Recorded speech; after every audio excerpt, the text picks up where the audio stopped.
puesto que Cristo ha padecido por nosotros en la carne, vosotros también armaos del mismo pensamiento. ¿Qué pensamiento? El pensamiento que tuvo Jesús al estar dispuesto a padecer en la carne. Tócate la mano acá. Esa es la carne, mira, ese eres tú. Cuando sufres es porque tú estás sufriendo. Jesús sufrió en la carne por nosotros y nos dice que nosotros también tengamos el mismo pensamiento, es decir, que estemos dispuestos a sufrir por Él. No somos masoquistas, ¿eh? El masoquista es aquel que sufre por el puro placer de sufrir. Pero como hijos de Dios debemos de estar dispuestos a sufrir por nuestra fe. Pregunto, ¿cuántos de los que estamos acá estamos dispuestos a sufrir por el nombre de Cristo? Amén. Eso es lo que el apóstol aquí nos está diciendo. Dice, pues quien ha padecido en la carne terminó con el pecado. Dice, mírame lo que dice el versículo 2, para no vivir el tiempo que resta en la carne. Yo no sé cuánto tiempo nos resta, pero el tiempo que nos reste de vida, no lo vivamos en la carne, dice, conforme a las concupiscencias de los hombres, sino como espera el Señor que vivamos, conforme a la voluntad de Dios. Mira qué cosa más linda. ¿A cuántos Cristo aquí los ha perdonado de sus pecados? Amén, gloria a Dios. Y desde el momento que nos perdonó nuestros pecados, ya no vivimos para el mundo, sino que ahora vivimos para Dios. ¿Cuánto podemos decir amén a eso? Amén. Esa es la idea. Suficiente, dice aquí lo que el apóstol está diciendo acá es suficiente con lo que vivimos cuando no estábamos en Cristo. Suficiente. Suficiente. Es decir, ya no hay que desearlo más. Ese era el problema de Israel. ¿Recuerdan ustedes cuando salió de Egipto? El problema de Israel cuando salió de Egipto es que deseaba Egipto.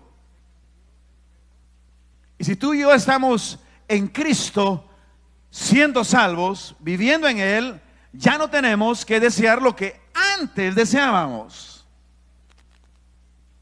Esa es la lucha de nosotros como cristianos. La lucha del creyente es ya no ver atrás, sino que solamente verle a Él. Aquí el apóstol dice, ya basta con lo que vivimos en el mundo. Yo no sé cómo fue tu vida en el mundo, pero déjame decirte, cualquiera ella haya sido, es suficiente. Ya no tienes que ver más, ya no tienes que desear nada más. No hay nada nuevo en el mundo para ti. Ahora en Cristo todo es nuevo. Por eso el Señor dice, recuerden ustedes, para los que están en Cristo, alaba al Señor. Para los que estamos en Cristo, nueva criatura somos. Todas las cosas viejas pasaron. He aquí, dice, todas son hechas nuevas. El 3 dice, baste ya el tiempo pasado de haber hecho, mira qué cosa más linda acá, basta ya el tiempo pasado para haber hecho lo que agrada a los gentiles. Basta. ¿Por qué? Porque ahora lo que nosotros queremos es agradar a Dios. Lo que nosotros ahora buscamos es vivir una vida que agrade a Dios. Ya no agradamos a los gentiles. ¿Quiénes son los gentiles? Son todos aquellos que no conocen a Jesucristo como su Señor y Salvador. Es decir, tú y yo ya no estamos sujetos a agradarles a ellos. Me entristece cuando algunos hermanos no vienen el domingo a la iglesia y les pregunto, ¿por qué no vinieron el domingo a la iglesia? Ay, es que me vino visita, me dijo. Y tuve que atenderlos. Qué tristeza. Yo espero que aquí no haya ninguno de esos. Amén. No haya ninguno. Cuando te llegue visita, te caiga de sorpresa el domingo en la mañana o desde el sábado te llegó. ¿Qué tienes que hacer el domingo en la mañana? Traértelo a la iglesia. Porque si tú te quedas para agradarlos a ellos, en lugar de tú traerlos a ellos para agradar a Dios, perdiste. Perdiste. Tú y yo ya no vivimos para agradar a la gente. tú y yo en Cristo ahora vivimos para agradar a Dios en todas las áreas de nuestra vida. Basta ya el tiempo pasado para haber hecho lo que agrada a los gentiles. Ahora, obviamente, la vida del mundo es una vida seria, mis hermanos, y todos lo sabemos acá. En el mundo lo que encontramos es muerte. De muchas maneras. Aquí el apóstol nos da algunos ejemplos de la vida en el mundo. Mira lo que dice aquí en la segunda parte del versículo 3. Lo que agrada a los gentiles, dice, andando en lascivias, concupiscencias, embriagueces, orgías, disipación y abominables, dice, idolatrías. Y la lista podría seguir. Pero esto es lo que la gente en el mundo hace y vive. Y tú que estuviste en el mundo, podrás afirmar eso, ¿sí o no? El mundo vive de esta manera. Ahora, tú y yo ya no estamos sujetos a esto, pero Pedro nos dice, miren, ni siquiera lo deseen. Ni siquiera lo deseen. Todo lo que nosotros antes en el mundo hacíamos quedó en el pasado. Ya no es parte de nuestro presente. Lo voy a decir otra vez. Lo que nosotros vivíamos, hacíamos, creíamos, sentíamos, hablábamos cuando estábamos en el mundo, ya no es parte de nuestra vida presente. Algunos cristianos se justifican en la triste excusa de que es que somos humanos. Es que pastor, fíjese, usted sabe, somos seres humanos. No. Para el que está en Cristo, nueva criatura es. Amén. Tú y yo ya no podemos excusarnos en nuestra humanidad. ¿Por qué? Porque nuestra humanidad está crucificada con Cristo. ¿Cuántos están crucificados con Cristo acá? Gloria a Dios. Ya no más. Lo que antes éramos, ya no lo somos.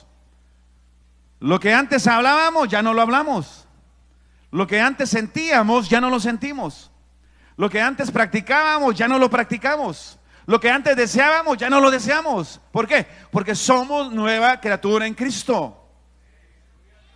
Somos nueva criatura en Él. Mira lo que dice el versículo 4. Dice, a estos, está hablando de los gentiles, ¿no? A los que no conocen a Cristo. ¿Recuerdas? A ese primo tuyo, a la prima, a los amigos, al vecino, al tío, al tía, a la tía, al papá, a la mamá, a tu hermano, a tu hermana. A ellos, te estamos hablando, los que no creen en Cristo. Mira, a estos les parece cosa que extraña que vosotros no corráis con ellos con el mismo desenfreno de desilusión. Y no solamente en eso, y os ultrajan. Mira, aquel amigo, pariente que no conoce a Cristo y no te veía más donde tú le acompañabas a él, donde tú ibas con él, cuando lo que tú hacías con él, dice, este está raro. Qué extraño. Mira, no, en otras palabras, no te va a entender. Muchas veces nosotros cometemos el error de tratar de explicarles a aquellos que no conocen a Cristo por qué nosotros hacemos o no hacemos lo que antes hacíamos o no hacíamos. Olvídate, no pierdas tiempo en eso. Jamás te entenderá. Hasta que no conozca a Cristo, jamás te entenderá. ¿Por qué? Porque no puede. No es que no quiera. No puede. ¿Por qué? Porque su vista está velada. Hay un velo que no se lo permite. Por eso dice acá que le parece extraño, no te entiende, pero no solo eso, sino que dice, os ultrajan. Es decir, como no caminas con ellos, le caes mal. Y es el gran problema muchas veces de los cristianos, de que los cristianos estamos afanados por caerle bien al mundo. Olvídate de eso, eso no existe. Desde el momento en que tú y yo nos constituimos amigos de Cristo, nos constituimos en enemigos del mundo. ¿Cuándo pueden decir amén a eso? ¿Quién entiende eso? Hay que entenderlo y darle la gloria al Señor. Hay que entenderlo. Porque desde el momento en que tú y yo nos constituimos amigos de Cristo, nos constituimos en enemigos del mundo. Eso no quiere decir que vamos a estar peleando con medio mundo, por favor. No me vayan a decir, no me vayan a entender de esa manera. Al contrario, tú y yo somos agentes de paz, pero tenemos que entender en qué piso estamos parados. Tenemos que entenderlo. Mira lo que dice la palabra aquí en el versículo 5. Dice, pero ellos darán cuenta al que está preparado para juzgar a los vivos y a los muertos. Y el único autorizado, preparado, capacitado, habilitado para hacer eso es Cristo. Y algún día Él vendrá a ese mundo a juzgar a los vivos y a los muertos. ¿Cuántos creen en eso? Algún día Él vendrá. Algún día Él vendrá y lo hará. Todos, escucha bien, todos, y alaba al Señor, todos, tarde o temprano, nos enfrentaremos al juez eterno. Tarde o temprano nos enfrentaremos a Él. Él juzgará. Tú y yo no somos quienes para juzgar. Es más, el Señor nos dice, no juzguéis para que no seáis juzgados. Pero si hay un juez que sí juzgará. Y déjame decirte, a ti te fuera mejor si yo juzgara. Aquel que no está caminando conforme al Señor, le fuera mejor si yo juzgara. Si yo fuera, yo como pastor, fuera el que los tuviera que juzgar a ustedes, miren, les fuera bien. Porque yo soy buena gente.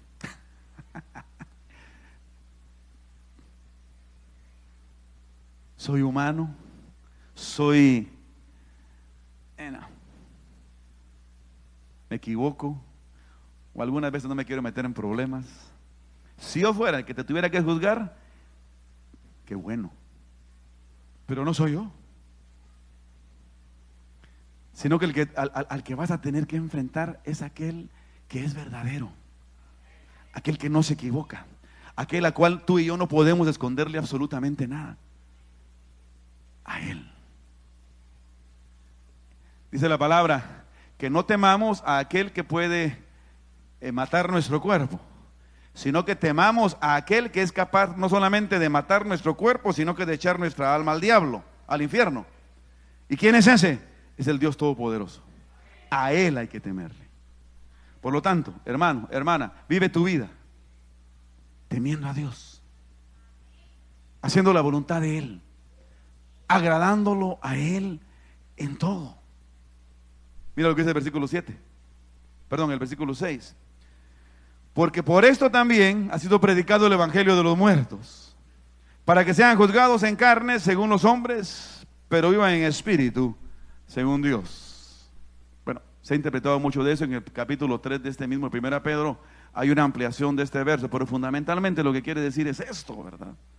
Que el Señor a los vivos y a los muertos juzgará, y te juzgará a ti y a mí. Él lo hará algún día. Y tú y yo tenemos que estar listos para eso. Tú y yo tenemos que estar listos para enfrentar a ese juez eterno. Si estamos listos para salvación, déjame decirte, Él nos dará entrada franca en esas puertas celestiales. Pero si no estamos bien con Él, déjame decirte, también aquel día, en aquel gran trono blanco, dice que el Señor juzgará a aquellos que no fueron capaces de reconocer en Él o vivir conforme a la voluntad de Dios. Este es el tiempo, mis hermanos. ¿Y cómo lo haremos? Diciéndole no al pecado. Mira, todo aquello que no le agrada a Dios, y tú lo sabes, no lo hagas. ¿Por qué? Porque el Señor te juzgará en base a eso. Y aquello que tú no sabes que es pecado y lo haces, déjame decirte, el Señor también te juzgará por eso. Porque delante del Señor no puedes acusar ignorancia. Delante del Señor no puedes decir, ay, yo no lo sabía, Señor, perdóname. En aquel día ese perdón ya no valdrá. Por lo tanto, procura conocer cuál es la voluntad de Dios para tu vida y vivirla todos los días de tu vida. ¿Cuántos pueden decir amén a eso? Eso es grande. Mira lo que dice Ezequiel. Ezequiel capítulo 18, verso 30. Por tanto, dice la palabra, yo los juzgaré a cada uno según sus caminos. Mira qué cosa más tremenda. ¿Quién? El Dios Todopoderoso. Oh casa de Israel, dice el Señor Dios, arrepiéndanse y vuelvan de todas sus transgresiones, para que la iniquidad no les sea causa de tropiezo.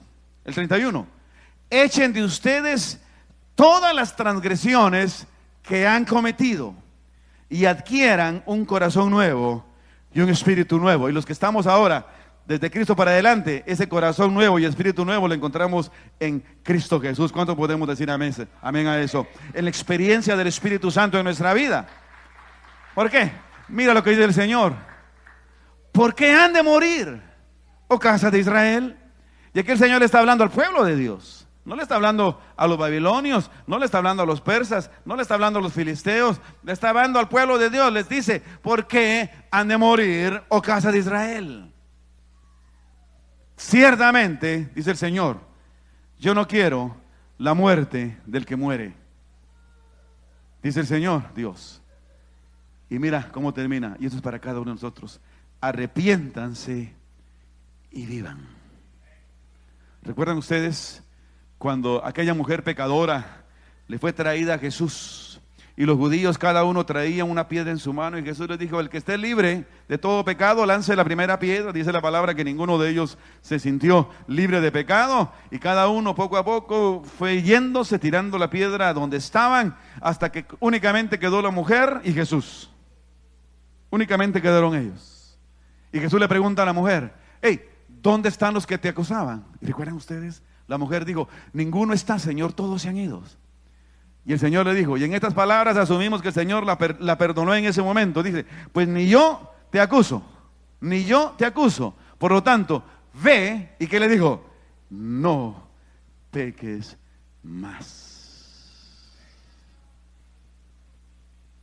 Los cristianos no vivimos nuestras vidas sujetas al pecado. Nosotros los cristianos escuchamos la voz de Jesús cuando nos dice, vete, vive tu vida y no peques más. Amado hermano y hermana, en este lugar, en este momento y en este instante, el Señor te dice, no peques más. Vive una vida conforme a la voluntad de Dios. Conforme a su voluntad, conforme a la palabra. Que tu vida sea un reflejo del amor, la bondad y la santidad de Dios. El mismo Pedro, recordando lo que el Señor le dijo al mismo Moisés, ¿recuerdan ustedes allá? En aquel día cuando se le aparece en aquella zarza ardiendo, le dijo, sed santos, porque yo soy santo. Sed santos, porque yo soy santo. Señor, ayúdame a ser santo. Pero mira lo que dice aquí el versículo 7. ¿Y por qué necesito ser santo? Porque mira lo que dice aquí en versículo 7. Mas el fin de todas las cosas, dice, se acerca. Sed pues sobrios y velad en oración. Hermano y hermana, el fin está cerca. No solamente del culto. El fin de todas las cosas está cerca. La única manera de no verlo es no queriendo verlo. Para los hijos de Dios.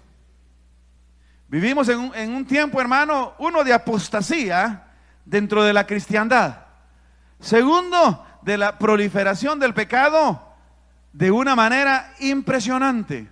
Ayer andábamos con la pastora en una tienda y de repente vemos a una muchacha. Yo no sé si estaba, yo no sabía si estaba en una tienda o estaba en la playa. Pero la muchacha aparentemente se le olvidó que no era la playa, sino que era una tienda. Estaba media desnuda. Y así pudiéramos pensar un montón de cosas que vemos ahora. Muchas cosas. Que seguramente tú las ves todos los días. Hermanos, vivimos en un tiempo saturado con el espíritu de Satanás en la vida de la gente. Lo que vemos, hermano y hermana, a nivel geopolítico, a nivel mundial, cómo el mundo se está alineando, para cumplir todo lo que el Señor ha establecido en sus profecías, hermanos y hermanas, es evidente. Lo que pasa en el Medio Oriente y lo que pasa en el resto del mundo. Lo que pasa en Europa y lo que pasa en el resto del mundo. Todo se está alineando para ese día cuando Cristo venga. Y tú y yo lo esperamos a Él como ladrón en la noche, para que ese día, cuando Él determine llevar a su pueblo, tú y yo nos vayamos con Él. ¿Cuántos se quieren ir con el Señor? Mira, gloria a Dios, alaba al Señor. El deseo más grande de tu vida, el deseo más grande de tu corazón tiene, escucha bien esta palabra, tiene que ser la venida de Cristo. Nada es tan importante como eso. Nada es tan importante como que tú estés preparado cuando Él venga por su pueblo y nos encontremos con Él allá en las nubes. Nada, nada es más. La vida es linda. La vida es linda. Yo amo a mi esposa. Yo amo a mis hijos. Yo amo un día como estos, preciosos, con esa luz preciosa, con ese clima lindo, con ese espectáculo natural. Eso es maravilloso, eso es lindo. Pero mira, déjame decirte, nada es más importante que tú y yo estemos listos para cuando Él venga. Nuestro esfuerzo, nuestro deseo tiene que estar en esa dirección. ¿Por qué? Porque Él viene. Por lo tanto, como dice acá, tenemos, hermano y mi hermana, que ser sobrios. Es decir, vivir nuestra vida con alto sentido común. Eso es la sobriedad. Ustedes saben cómo son los borrachitos, ¿verdad? Lo contrario a la sobriedad son los borrachitos. Los borrachitos cuando caminan andan por un lado, andan por otro. A veces saben a dónde van, otras veces no saben a dónde van. De repente amanecen allá en el parque, de repente amanecen en su casa. Es decir, no saben. Los hijos de Dios no podemos vivir así. La vida de los hijos de Dios tiene que ser una vida con alto sentido común, en donde tú y yo sepamos quiénes somos y a dónde vamos. ¿Por qué hacemos las cosas que hacemos y por qué no hacemos las cosas que no hacemos? Vivamos sobriamente. Y dice aquí también, velad en oración. Tú y yo tenemos que estar permanentemente, hermano y mi hermana, fieles al Señor. Mira lo que dice acá en Hebreos capítulo 10, verso 23. Retengamos firme la confesión de la esperanza sin vacilación. ¿Por qué? Porque fiel es el que es el que lo ha prometido. Dice, considerémonos los unos a los otros para estimularnos al amor y a las buenas obras. 25. No dejemos de congregarnos como algunos tienen por costumbre. Más bien exhortémonos, y con mayor razón cuando vemos que el día se acerca. Que el día se acerca. Tu presencia aquí, en este lugar, a esta hora, este día, es una manifestación, hermano y mi hermana, que tú le estás esperando a Él. Es una manifestación de que este tiempo, no solamente estás cumpliendo algo durante la semana, el cual es ir a la iglesia, va más allá de esto. Tú estás entendiendo que ciertamente necesitas velar y orar en tu vida constantemente para poder estar en la posición que el Señor quiere cuando en aquel día Él venga por ti y por mí. Lamentablemente vivimos en un tiempo en donde existen muchas alternativas para creer que estamos siendo parte del pueblo del Señor. En estos tiempos se ha levantado una gran iglesia virtual, pero yo realmente no sé hasta qué punto esa iglesia virtual es realmente iglesia. De que es virtual, pero iglesia yo no sé, porque iglesia es esto. Dile al que está a la par, tú eres iglesia. Tú eres iglesia. Tú y yo somos iglesia. Alaba al Señor, alaba al Señor. Tú y yo somos iglesia. Tú y yo somos iglesia. Mira, el enemigo quiere desconectarnos. ¿Por qué? Porque el Señor quiere conectarnos. El Señor quiere que tú y yo estemos constantemente unidos, y Satanás quiere que tú y yo estemos constantemente desunidos. Velemos constantemente, porque el día se acerca. Y por último el versículo 8, y dice, y ante todo, mira qué lindo, es lindo ser sobrio, es lindo velar en oración, pero esta palabra que Pedro usa acá en el versículo 8 es clave. Dice, y ante todo, es decir, más importante que lo otro, más importante que ser sobrio, y más importante inclusive que velar y orar. Ante todo, ¿qué dice? Tened entre vosotros ferviente amor. Lo más importante como hijos de Dios, hermano y mi hermana, es el amor que tú y yo tengamos ciertamente por Dios, pero también por nuestro prójimo, por aquella persona que está a la par tuya, desde el más cercano hasta el más lejano. ¿Por qué? Mira, este es el lubricante de Dios para su iglesia. ¿Por qué? Porque el amor, ¿qué? Cubrirá multitudes de pecados.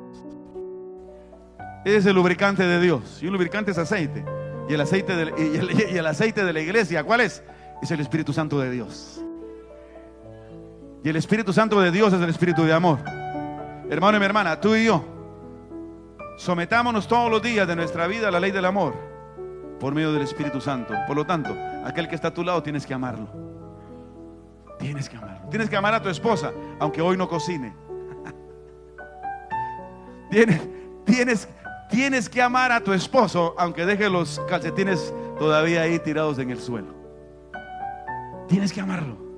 Tienes que amar a tus hijos, aunque en momentos determinados de sus vidas no sean lo que tú toda la vida quisiste que fueran. Tienes que amarlos. E hijos, cada uno de ustedes, especialmente los muchachos que hoy están acá, Dios quiere que ustedes amen a sus padres.